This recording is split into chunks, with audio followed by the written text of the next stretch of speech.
எல்லாருக்கும் மேலாக உயர்ந்தவர், உமக்கு மேல் ஒருவரும் இல்லையே. அல்லேலூயா அல்லேலூயா அல்லேலூயா ஆமென். அல்லேலூயா அல்லேலூயா அல்லேலூயா ஆமென். ஒருவரால் இப்பொழுதும் கூட தேவனுடைய ராஜ்யம் பற்றி நாம் படித்து கொண்டிருக்கிறோம். நமக்கு தெரியும் தேவனுடைய ராஜ்யம், கீழே பூமிக்குரிய ராஜ்யங்கள் இப்படி இருக்கிறது. ஆனாலும் கூட இந்த பூமிக்குரிய ராஜ்யத்தில் ரட்சிக்கப்பட்டவர்களும் இருக்கிறார்கள், ரட்சிக்கப்படாதவர்களும் இருக்கிறார்கள். ரட்சிக்கப்பட்டவர்களுடைய இருதயத்திலே தேவனுடைய ராஜ்யம் இருக்கிறது, ரட்சிக்கப்படாதவர்களுடைய இருதயங்களிலே தேவனுடைய ராஜ்யம் இல்லை. அவர்களுடைய இருதயத்திலே இந்த உலகம் இருக்கிறது. இயேசுவை கேட்டால் பிசாசுடைய ராஜ்யம் என்று சொல்லுகிறார். பார்த்தீங்களா? தேவனுடைய ராஜ்யம், அடுத்து பிசாசுடைய ராஜ்யம். பிசாசு தனக்குத்தானே பிரிந்திருந்தால் அவனுடைய ராஜ்யம் நிலை நிற்பது எப்படி என்று இயேசுவை கேட்கிறார். அப்போ பிசாசுடைய ராஜ்யம் ஒன்று பற்றி பேசி அதை அங்கீகரிக்கிறார். இன்றைக்கு உலகம் முழுவதும் பிசாசுக்குள் கிடக்கிறது என்று நாம் சொல்லுகிறோமே, அது எதை காட்டுகிறது? பிசாசுடைய ஆளுகைக்குள் இருக்கிறது. பிசாசுடைய ஆளுகைக்குள் இருக்கிற யாவும் பிசாசுடைய ராஜ்யத்துக்குட்பட்டதாக இருக்கிறது. தேவனுடைய ஆளுகைக்குட்பட்ட யாவும் தேவனுடைய ராஜ்யத்துக்குட்பட்டதாக இருக்கிறது. நீங்கள் போய் பிசாசே நான் உனக்கு கீழே இருக்கிறேன், உன்னுடைய ஆளுகையின் கீழே நான் இருக்க விரும்புகிறேன் என்று சொல்லி யாரும் போய் கேட்க வேண்டியதெல்லாம் கிடையாது. அவன் கேட் கிராஷ் பண்ணி வந்து யாருடைய வாழ்க்கையில் வேணாலும் அவன் ஆளுகையை செலுத்த அவன் ரெடியாக இருக்கான், அவன் செய்கிறான். ஆனால் தேவனோ நாம் அழைத்தால் மாத்திரமே நம்முடைய இருதயத்தில் வந்து அங்கே ஆளுகை செய்கிறவராய் வருகிறார். வெளிப்படுத்தின விசேஷம் 3:20 எழுதியிருக்கு பார்த்தீங்களா? இதோ நான் வாசற்படியில் நின்று கதவை தட்டுகிறேன், ஒருவன் என் சத்தத்தை கேட்டு திறந்தால் நான் வந்து அவனோட கூட போஜனம் பண்ணுவேன், அவனும் என்னோட கூட போஜனம் பண்ணுவான் என்று. இயேசுவானவர் கதவை தட்டுகிறார், திறந்தால் உள்ளே வருவார். ஆனால் இந்த உலகத்து மனிதர்கள் இயேசுவோடு கூட ஐக்கியம் கொள்ளாதபடியால் அங்கே இந்த உலகம் வந்து பிசாசுடைய கட்டுப்பாட்டுக்குள், ஆளுகைக்குள், அந்த இதில் அந்த ராஜ்யத்துக்குள் இருக்கிறது என்று நாம் சொல்லுகிறோம். சரி, இப்போ தேவனுடைய ராஜ்யம் பற்றி மத்தேயு சுவிசேஷத்தில் 13வது வசனத்தில் 13வது அதிகாரத்தில் அங்கே 7 உவமைகள் மூலமாய் இயேசு தேவனுடைய ராஜ்யம் பற்றி பேசுகிறார். முதல் உவமையிலே விதைக்கிறவன் ஒருவன் விதைக்க புறப்பட்டான் என்று சொல்லி, அதில் அந்த விதைகள் ரோட்டோர விழுந்ததா, கற்பாறையில் விழுந்ததா, முள்ளுகளுக்குள்ளே விழுந்ததா, நல்ல நிலத்தில் விழுந்ததா அப்படின்னு சொல்லி பார்த்து, அந்த விதைகளில் ஒன்றும் வித்தியாசம் இல்லை, ஆனால் அந்த நிலம் எப்படி இருந்துச்சோ அதுக்கேற்ற பலன் கொடுக்கறது என்றார்.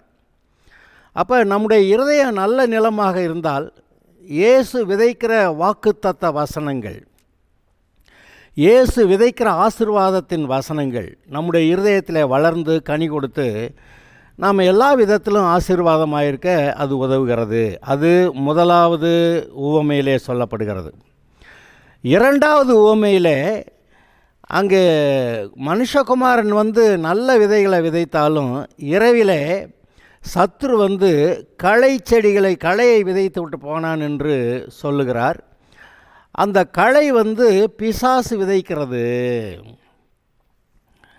மனுஷகுமாரன் விதைக்கிறது ரட்சிப்புக்கேற்ற வசனங்களை விதைக்கிறார். ஆனால் பிசாசு வந்து அந்த ரட்சிப்பை இல்லாமல் போக்கி அவர்களை பாவத்துக்குள்ளாக்கி அவர்களை நரகம் கொண்டு போகிற அந்த மாதிரியான அதுக்கேற்ற வசனங்களை விதைக்கிறான். அதனால தான் பாருங்கள், உலகத்தின் முடிவிலே களைகளை சேர்த்து அக்கினியால் சுட்டரிக்கிறது போல இவ்வுலகத்தின் முடிவிலே நடக்கும் என்று சொல்லுகிறார்.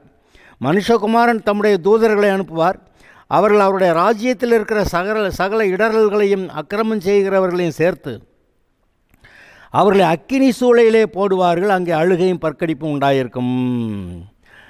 ஆனால் அப்பொழுது நீதிமான்கள் தங்கள் பிதாவின் ராஜ்யத்திலே சூரியனைப் போல பிரகாசிப்பார்கள். கேட்கிறதுக்கு காது உள்ளவன் கேட்க கடவன் என்றார். இங்கே பாருங்க, தூதர்களை அனுப்புவாராம். அந்த களை செடிகள் போல் இருக்கக்கூடிய மனிதர்கள்லாம் சுருட்டி கட்டி அவங்கெல்லாம் அக்கினி சூளையில் போடுவார் என்று எழுதியிருக்கிறது. அப்படியானால் இந்த விஷயம், இந்த ரெண்டாவது உவமையில் நீங்கள் பார்க்கிறீர்கள், பிசாசு ஜனங்களுடைய இருதயத்தில் பாவ விதைகளை விதைக்கிறான். மனுஷகுமாரனாய் இயேசு ரட்சிப்புக்கேற்ற விதைகளை உலகெங்கும் விதைக்கிறார். இங்கே பாருங்கள், ஒரே சமயத்தில் உலகெங்கும் மனுஷகுமாரனாய் இயேசு ரட்சிப்புக்கு ஏதுவான வார்த்தைகளை எல்லா ஜனங்களுடைய இருதயத்திலும் விதைக்கிறார். ஆனால் பிசாசு கூட எல்லா ஜனங்களிடத்திலையும் பாவ விதைகளை விதைக்கிறான். இதில் என்ன நடக்குது? மனுஷகுமாரன் விதைக்கிற ரட்சிப்புக்கேற்ற விதைகளை ஏற்றுக்கொண்டு அதன் வழியிலே வாழுகிறவர்கள் என்ன போட்டிருக்கு? நீதிமான்கள் தங்கள் பிதாவின் ராஜ்யத்திலே சூரியனைப் போல பிரகாசிப்பார்கள். அப்போ ரட்சிக்கப்பட்டு பரலோகத்தில் அப்படி இருப்பாங்க. ஆனால் ரட்சிக்கப்படாதவர்கள் அக்கினி சூளையிலே போடப்படுவார்கள். அது நித்திய நியாய தீர்ப்பையும் பரலோகத்தையும் நரகத்தையும் காட்டக்கூடிய விஷயங்கள் தானே. அப்படியானால் ரெண்டாவது உவமை, பிசாசும் விதைக்கிறான், கர்த்தரும் விதைக்கிறார். கர்த்தருடைய விதைகளை, அந்த வசனத்தை ஏற்றுக்கொண்டவர்கள் ரட்சிக்கப்பட்டு நீதிமான்களாய் பரலோகம் போகிறார்கள். ஆனால் பிசாசு விதைக்கிற அந்த பாவ விதைகளை ஏற்றுக்கொண்டவர்கள் அவர்கள் பாவிகளாய் வாழ்ந்து முடிவில் அக்கினி சூளையில் நரகம் போகிறார்கள். இதான் ரெண்டாவது உவமையோடைய பொருள். முதல் உவமை, மனுஷகுமாரன் ரட்சிப்புக்கு ஏதுவான விதைகளை விதைக்கிறார். நம்முடைய இருதயம் ரோட்டோரமா அல்லது கற்பாறையா அல்லது முள்ளுள்ள இடமா இருந்தால் அதனால் பிரயோஜனம் இல்லை. ஆனால் நம்முடைய இருதயம் நல்ல நிலமாக இருந்தால் மனுஷகுமாரன் விதைக்கிற ரட்சிப்பின் வசனங்கள் 30, 60, 100 கனி கொடுக்கும். சரி, இப்போ இந்த ரெண்டு சுவிசேஷத்தை பார்த்தோம். மூன்றாவது சுவிசேஷத்தில் பரலோக ராஜ்யம் கடுகு விதைக்கு ஒப்பாய் இருக்கிறது. அது ஒரு மனுஷன் எடுத்து அதை நிலத்தில் விதைத்தான். அது சகல விதைகளிலும் சிறிதாக இருந்தும் வளரும்போது சகல பூண்டுகளிலும் பெரிதாகி ஆகாயத்து பறவைகள் அதன் கிளையிலே வந்து அடையத்தக்க மரமாகும் என்றார்.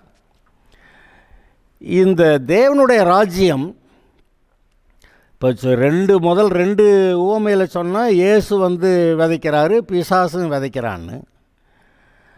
ஆனால் தேவனுடைய ராஜ்யம் ஒரு விதை என்று முதல் 2 அதிகாரத்துலேயுமே நம்ம பார்க்கலாம். அந்த விதை, தேவனுடைய ராஜ்யத்தை வளர பண்ணக்கூடிய விதை ரொம்ப சின்னதான், கடுகு விதை அளவு, அதை விட சின்னது கூட சொல்லலாம். ஏன்னா இயேசுவை ஏற்றுக்கொண்டால் ரட்சிக்கப்படுவீர்கள், அவ்வளவுதான். அதை கேட்டு ஏற்றுக்கிட்டால் ரட்சிக்கப்பட்டுறாங்க. அவங்க இருதயத்தில் தேவனுடைய ராஜ்யம் வருகிறது. அது பெரிய மரமாக வளரக்கூடிய அளவுக்கு அது வளர்ந்து விடுகிறது. ஆனால் விதை சைஸு கடுகு விதை சைஸு தான் அது, அல்லது அதை விட சின்னது. அந்த பரலோக ராஜ்யத்தின் விதை கடுகு விதை அளவு அவ்வளவு சிறியதாக இருந்தாலும் கூட, கடுகை சொல்லலைங்க இருங்க, கடுகை சொல்லவே இல்லை, கடுகு விதை அளவு சிறிய விதை. அந்த பரலோக ராஜ்யத்தின் விதை அவ்வளோ சிறியதாக இருந்தும் கூட நீங்கள் ஏற்றுக்கிட்டிங்கன்னா உங்களுடைய இருதயத்தில் அது பெரிய மரம் போல் வளர்ந்து அங்கே ஆகாயத்து பறவையெல்லாம் தங்கும் அப்படியெல்லாம் சொல்கிறாரு. அடுத்து இது மூன்றாவது உவமை. இந்த உவமையில் நீங்கள் கொஞ்சம், அதாவது கர்த்தருடைய வசனத்தை நீங்கள் ஏற்றுக்கிட்டிங்கனாவே, ரட்சிப்பை ஏற்றுக்கிட்டிங்கனாவே உங்களோட வாழ்க்கையில் பெரிதான அளவில் நீங்கள் ஆசீர்வதிக்கப்படுவீங்க அப்படின்னு காட்டுறதுக்கு தான் இந்த மூன்றாவது உவமை. நாலாவது உவமையில் இந்த பரலோக ராஜ்யத்தை தான் எப்படி கவனிக்காம விட்டால் கெட்டு போயிருங்கிறத பற்றி சொல்கிறாரு. பரலோக ராஜ்யம் புளித்த மாவுக்கு ஒப்பாக இருக்கிறது. அதை ஒரு ஸ்திரீ எடுத்து முழுவதும் புளிக்கும் வரைக்கும் 3 படி மாவில் அடக்கி வைத்தாள். பரலோக ராஜ்யம் புளித்த மாவு கிடையாது. ஆனால் பரலோக ராஜ்யத்தில் புளித்த மாவு கொண்டு போட்டுட்டிங்கன்னா அந்த 3 படி மாவா முழுசும் அது வந்து புளித்து உப்பி போகும். இப்போ சபையில் கொஞ்சம் பாவிகளை நீங்கள் அனுமதிச்சிங்கன்னா அவங்க மீதி ஆட்களையும் பாவி ஆக்கிடுவாங்க. ஆனால் கொஞ்சம் நீதிமான்கள் போய் பாவிகளாக இருக்கிற ஊரில் குடியிருந்தால் இந்த நீதிமான்களும் பொதுவாக கெட்டு போகிறாங்க. லோத்து அப்படி தானே போய் சோதம் குமாரால் போய் அவன் கெட்டு போயிட்டான். குடும்பத்தில் கடைசிக்கு ஒன்றும் மிச்சம் இல்லை, லோத்து மட்டும்தான் மிஞ்சினான். அப்போ தேவனுடைய ராஜ்யத்தில் சபைக்குள்ளே இந்த புளித்த மாவு போல் ஏதோ ஒரு பாவம் உள்ள நுழையும்னா அது எவ்வளோ கெடுக்குது. வெளிப்படுத்தின விசேஷம் 3வது அதிகாரத்தில் தியத்தியரா சபைக்கு எழுதும்போது அங்கே ஏசபேல்னு சொல்கிற ஒருத்தி தன்னை தீர்க்கதரிசின்னு சொல்லிக்கிட்டு பாவத்தில் இருந்து எப்படி ஜனங்களெல்லாம் சபை மக்களெல்லாம் கெடுக்கிறா அப்படிங்கிறத வாசிச்சிருக்கீங்களா? ஆமாம், அது புளித்த மாவு சபை பூராத்தையும் புளிக்க வச்சிடும். ஆக இந்த புளித்த மாவு என்பது பாவத்துக்கு அடையாளமாக இருக்கிறது. பாவத்தை உள்ளே விட்டிங்கன்னா முழுசும் பாவமாக்கி விட்டுரும். அதனால் இப்போ நம்முடைய வாழ்க்கையில் கூட பாவத்தை நம்ம அனுமதிக்கக்கூடாது. அப்படியாக நம்முடைய உள்ளத்தில் பாவத்துக்கு இடம் கொடுத்தால் புளித்த மாவு பாவத்துக்கு அடையாளமாக இருக்கிறது. பாவத்துக்கு நீங்கள் இடம் கொடுத்தீங்கன்னா உங்கள் வாழ்க்கையவே பாவமாக்கி விட்டுரும், அப்புறமேல் நரகத்தில் கொண்டு போய் தள்ளிவிடும். ஆதலால் எச்சரிக்கையாக சொல்லுகிறார், உங்களுடைய வாழ்க்கை பரலோக ராஜ்யமாக இருக்கிறது, அதுக்குள்ளே புளித்த மாவு பாவத்தை உள்ளுக்க விட்டுறாதீங்க. விட்டால் வாழ்க்கை முழுவதுமே அது புளிக்க வச்சிடும் அப்படின்னு எச்சரிக்கிறார். பார்த்தீங்களா? அப்போ இந்த ஒவ்வொரு உவமையிலையும் இயேசு வந்து ஒவ்வொரு முக்கியமான விஷயத்தை, தேவனுடைய ராஜ்யம் பற்றி ஒரு முக்கியமான விஷயத்தை சொல்லிக்கிட்டு இருக்கிறாரு.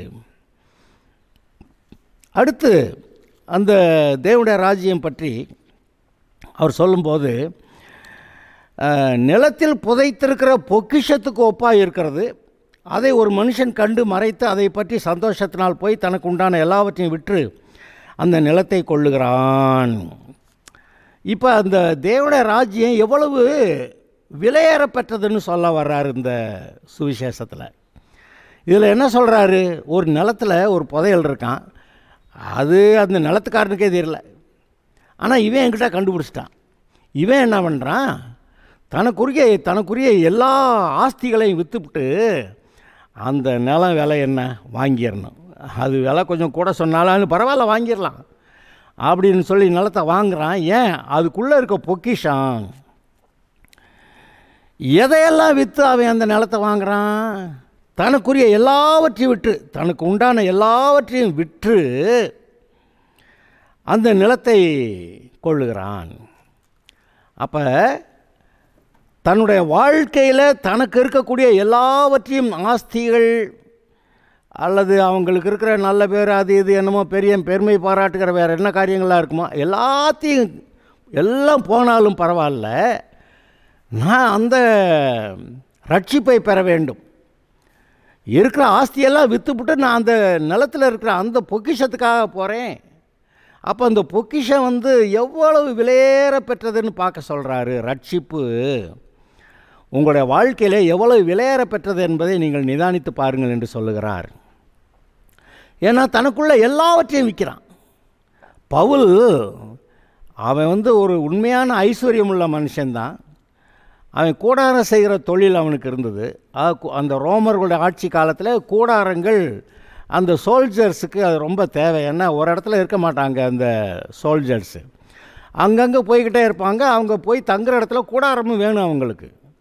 அதனால் இந்த கூடார தொழில் செய்கிற வேலை ரோமருடைய ஆட்சி காலத்தில் மிகவும் பெரிய தொழிலாக இருந்தது. பவுலோடைய வீட்டார் வந்து அந்த கூடார தொழில் செய்கிறவங்க. அதனால் பவுல் கூட எங்கேயோ சில இடங்களில் போய் தங்குறப்ப அவனுக்கு கூடாரம் செய்கிற தொழில் இருந்தபடியால் அப்படின்லாம் அங்கே எழுதியிருக்கு.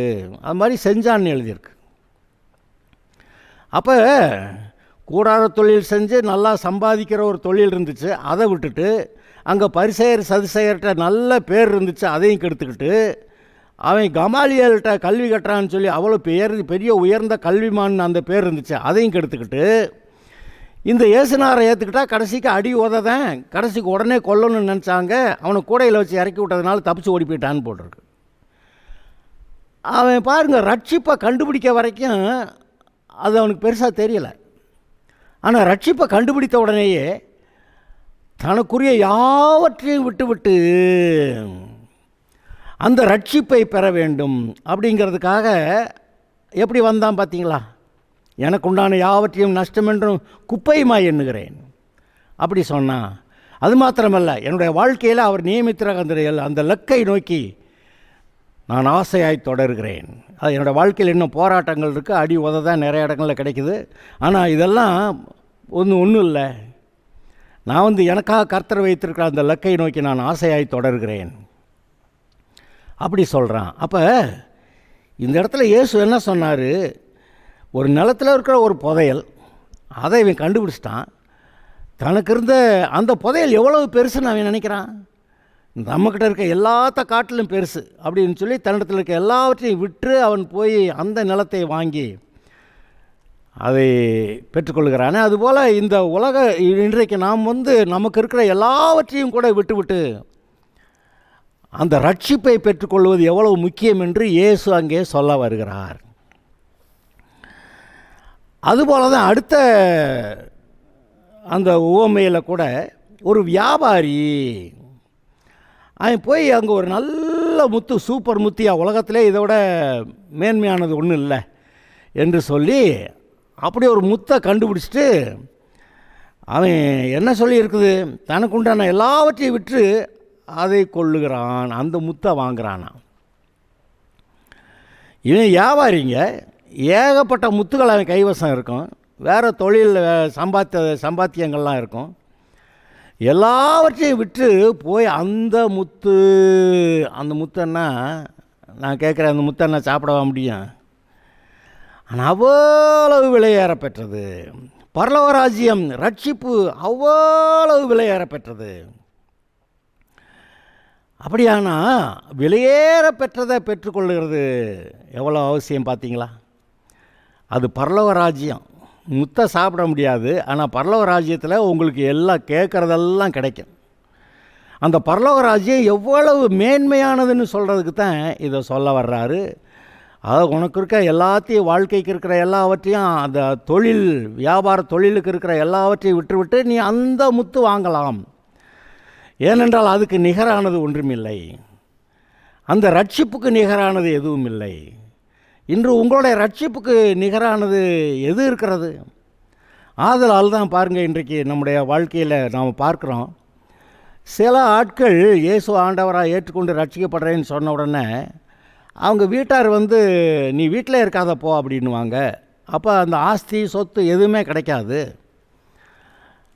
ஒழுங்காக உனக்கு கல்யாணம் பண்ணி வைக்க மாட்டேன், சத்தா கல்றையும் இல்லை அப்படி சொல்லிடுவாங்க. அப்போ கல்யாணம் பண்ணாட்டி பரவாயில்ல, செத்து கல்றை இல்லாமல் போனால் பரவாயில்ல அப்படி. அதாவது அனாதையாக வீட்டை விட்டு துரத்தப்படுகிற ஒரு நிலைமை வருது பார்த்திங்களா? அதுபோல் இங்கே ஒரு மனுஷன் தன்னுடைய எல்லாவற்றையும் விட்டுவிட்டு, தனக்கு இருந்த எல்லாவற்றையும் விட்டுவிட்டு அவன் அந்த ரட்சிப்பை பெறுகிறான். அந்த விலையுயர்ந்த முத்து, அந்த பொக்கிஷம் மறைந்திருக்கிற அந்த நிலம், அந்த ரட்சிப்பு எவ்வளவு முக்கியம்னு இயேசு சொல்ல வருகிறார். அது இங்கே பாருங்கள், இந்த இஸ்ரவேல் ஜனங்களுக்கு விளங்குற மாதிரி சொல்லணும். இப்போ பாருங்கள், பெரிய பெரிய விஞ்ஞான அறிவியல் கண்டுபிடிப்புகள்லாம் இருக்கின்றன.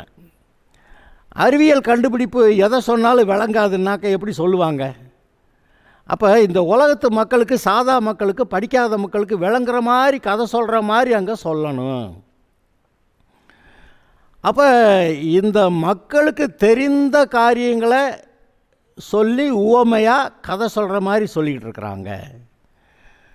அதுபோல் இயேசுவும் கூட இந்த மக்களுக்கு என்ன தெரியுமோ, எதை விலை உயர்ந்ததுன்னு நினைக்கிறேன், ஒரு வியாபாரி முத்தை விலை உயர்ந்ததுன்னு நினைக்கிறேன், ஒரு மனுஷன் எதை விலை உயர்ந்ததுன்னு நினைக்கிறேன், அந்த நிலத்தில் புதைந்திருக்கிற புதையல், அடையப்பா இது ஊரையே வாங்கிடலாம், அந்த புதையல் எடுத்தாக்க இந்த ஊர் மொத்தத்தையும் வாங்கிடலான்னா இவன்கிட்ட இருக்கிறது இவன் கொஞ்சம்தான் இருக்கும். அப்போ பாருங்கள், அந்த ஊரே வாங்கிடலாங்கிற அளவுக்கு அங்கே புதையல் இருக்குன்னா, அதை அவ்வளவு மேன்மையானதாக, அதாவது இவங்களுக்கு விளங்கணுங்க, இந்த ஜனங்களுக்கு விளங்குறதுக்காக இந்த மாதிரி கதை சொல்லிக்கிட்டு இருக்கிறாரு. இப்போ ஜனங்களுக்கு விளங்கணுங்கிறதுக்காக தான் விதைக்கிறவனு விதைக்கப்பட்டான், அது ரோட்டோரம், அப்புறம் கற்பாறை, முள், நல்ல நிலம் அப்படியெல்லாம் சொல்லி இருதயம் நல்ல நிலமாக இருந்தால் நீ கனி கொடுப்ப அப்படி சொல்ல வர்றாரு. அது மட்டும் இல்லையா, நான் விதைக்கிறேன், பிசாசு சேர்ந்து விதைக்க தான் செய்கிறேன். அப்போ நீ எதை எடுத்துக்கிறவ எதை வேண்டான்னுவ, நீ உன் நிலத்தில் களை எடுப்பியா? அப்போ உன் இருதயத்தில் பிசாசு விதைக்கிற களையெல்லாம் நீ எடுத்துக்கணும். களை எடுத்தால் தான் உன் இருதயத்தில் கர்த்தருடைய ராஜ்யம் மட்டும் இருக்கும். அதெல்லாம் சொல்ல வர்றாரு. அப்போ இவங்களுக்கு தெரிஞ்ச விவரங்களை வச்சு, யார் இந்த ஜனங்களுக்கு தெரிஞ்ச விவரங்களை வச்சு இவர்களுக்கு தெரியாத தேவனுடைய ராஜ்யம், தேவனுடைய ஆளுகை, அவருடைய ராஜ்யம் பற்றி சொல்ல வர்றாரு. அப்போ இங்கே பாருங்கள், இந்த பூமியில் இருக்கக்கூடிய அரசாங்கம், ஒரு ராஜா இருக்கிறான், அதில் எப்படி அந்த காரியங்கள் நடக்குது அது அந்த மக்களுக்கு தெரியும். அதுபோல தான் தேவனுடைய ராஜ்யமாக, அந்த தேவன் அங்கே ராஜாவாக இருக்கிறாரு. நாம் அவருடைய ராஜ்யத்தில் இருந்தோம்னா நம்ம அங்கே அவர் போகிற இடம், அவர் இருக்கிற இடம் பரலோகத்துக்கு போயிடலாம். அதெல்லாம் அங்கே சொல்ல வர்றாரு பார்த்தீங்களா. அப்புறம் இந்த புளிச்ச மாவு எப்படி உப்பாக்கிப்படுது நல்ல மாவையும், அந்த கதையை சொல்லி எப்படி உன்னுடைய ராஜ்யம், உனக்குள்ளே இருக்க தேவனுடைய ராஜ்யத்தை புளிச்சு போக விட்றாத, பாவத்தை உள்ளே விட்டேன்னா உன் வாழ்க்கையை புளிச்சிடும் அப்படின்னு சொல்ல வர்றாரு. தேவனுடைய ராஜ்யத்தை நீ பெற்றுக்கொள்றதுக்கு நீ ஒன்றும் பெரிய ஒரு மலையை வெட்டி முறிக்க வேண்டியதில்லை. கடுகளவு சைஸில் இருக்க சின்ன வார்த்தை, தேவனுடைய வார்த்தை, அந்த வசனமே சின்ன விதையாம், அதை நீ ஏற்றுக்கிட்டேன்னா உன் வாழ்க்கையில் பெரிய மரம் போல் அந்த ஆசீர்வாதங்கள் வளர்ந்து ஆயத்து பறவையெல்லாம் உங்கள்கிட்ட வந்து கூடி தங்கியிருக்கத்தக்கதாக அது உன்னை பெரிய அளவில் ஆசீர்வதிச்சிடும் அப்படின்னு சொல்ல வர்றாரு. அதை நீங்கள் கொஞ்சம் யோசித்து பாருங்கள். இன்றைக்கு தேவனுடைய ராஜ்யம் எவ்வளவு மேன்மையானதுன்னு தெரிஞ்சால் யாராவது ரட்சிக்கப்பட்டவங்க கத்தரை விட்டு போவாங்களா? இந்த யூதாஸ் போனான் பாருங்க, அவன் இயேசுநாதர் கூட 3.5 வருஷம் இருந்துட்டு கடைசியாக இயேசு கூட வேண்டியதில்லை, அந்த பணம் வந்தால் போதும் அப்படின்னு நினச்சி போயிட்டான். பவுல் கூட ஒரு இடத்துல எழுதுகிறப்ப தேமா இந்த பிரபஞ்சத்தின் மேல் ஆசை வைத்து போய்விட்டான் அப்படின்னு எழுதுகிறான். தேமா இந்த பிரபஞ்சத்தின் மேல் ஆசை வைத்து போய்விட்டான், என்னை விட்டு போய்விட்டான்னு எழுதுகிறான். அப்போ இந்த ரட்சிக்கப்பட்டவங்க, கர்த்தருக்கு ஊழியம் செய்கிறேன்னு சொன்னவங்க கூட சிலர் இந்த உலகத்தில் ஆசைப்பட்டு கர்த்தருடைய ராஜ்யத்தை விட்டுட்டு போயிட்டாங்கன்னு நம்ம பார்க்குறோம். சிலர் இமனையும் அலெக்சாந்தரும் அப்படிப்பட்டவர்கள்னு சொல்லி எப்படி இந்த தேவனுடைய ராஜ்யத்தை விட்டுட்டு உலகத்துக்கு போயிட்டாங்கன்னு எழுதியிருக்கு. அந்த இமனையும் அலெக்சாந்தர்னு சொல்கிறாங்க. அந்த தேமா பிரபஞ்சத்தை விட்டு பிரபஞ்சத்துக்கு போகிறேன்ட்டு கர்த்தரை விட்டு போயிட்டான்னு வருது. என்ன நடக்குது ஆக்சுவலாக நீங்கள் யோசித்து பாருங்கள். ரட்சிக்கப்பட்டு தேவனுடைய ராஜ்யத்தின் அந்த வல்லமைகளை ருசி பார்த்து அதன் பிறகு அவங்க கர்த்தரை விட்டு போகிறாங்கங்கிறதெல்லாம் ஒரு பெரிய ஆச்சரியம். ஆனால் போகிறாங்க சிலர். அவ்வளோ விலையேறப்பட்ட தேவனுடைய ராஜ்யத்தை நீ விட்டுட்டு போகலாமா அப்படின்னு சொல்லி கர்த்தர் கேட்குறாரு. அது மாத்திரமல்ல, இந்த ரட்சிப்பு மிகவும் விலையேறப்பட்டது, அதை விட்டுட்டு யாரும் போயிடக்கூடாது அப்படின்னு கர்த்தர் சொல்ல வர்றாரு. நான் ஒரு வசனம் உங்களுக்கு வாசிக்கிறேன்.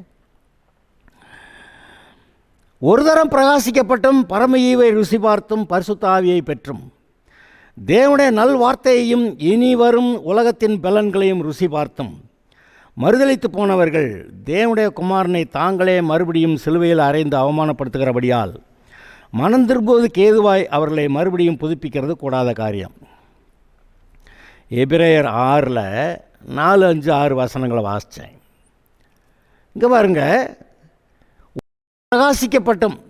பிரகாசிப்பிக்கப்பட்டும் பரம ஈவை ருசி பார்த்தும் பரிசுத்த ஆவியை பெற்றும் தேவனுடைய நல் வார்த்தையையும் இனி வரும் உலகத்தின் பலன்களையும் ருசி பார்த்தும் இனி வரப்போகிற அந்த பரலோகத்தோடைய அந்த பலனை ருசி பார்த்துட்டு மறுதலித்து போகிறவர்கள், ரட்சிப்பு வேண்டான்ட்டு போகிறவங்க.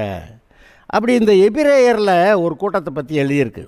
எபிரேயர் பொதுவாக இஸ்ரவேலர் தானே.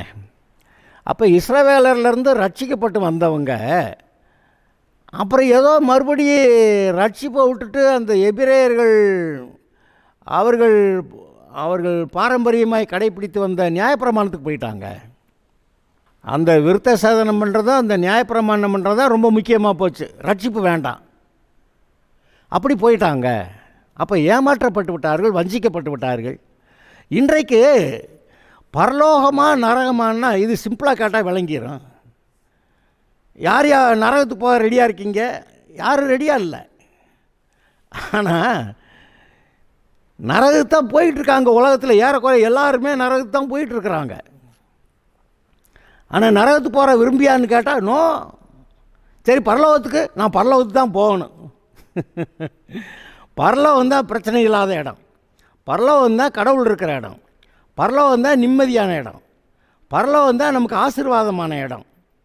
அங்கே நமக்கு ஒரு குறையும் இருக்காது, பரலோகம் தான் போகணும் அப்படின்னு எல்லாரும் சொல்லுவாங்க.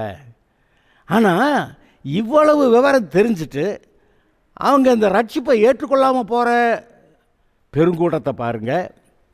அந்த ரட்சிப்பை பெற்றுக்கொண்டவர்கள் கூட விட்டுட்டு போகிறத நினச்சி பார்க்குறப்ப அதை விட கொடுமையாக இருக்குது. இப்போ இயேசு சொன்ன அந்த உவமைகள், அதில் அந்த சிறிய கடுகு விதை போல் அவ்வளவுதான் நீங்கள் செய்ய வேண்டிய வேலை. இயேசுவை ஏற்றுக்க, அப்போ உன் வாழ்க்கையே பரலோகம் போல் மாறும் அப்படி சொல்ல வர்றாரு. ஆனால் அவ்வளோ பெரிய பரலோகம் போல் வாழ்க்கையாக இருந்தாலும் உள்ளுக்கு கொஞ்சம் புளித்த மாவு அந்த பாவத்தை உள்ளே விட்டேன்னா உன் வாழ்க்கையவே நரகமாக்கிறோம். புளித்த மாவு பூராத்தையும் புளிக்க வச்சு வாழ்க்கையை புளிக்க வச்சு உன் வாழ்க்கையவே நரகமாக்கிறோம் அப்படி சொல்ல வர்றாரு.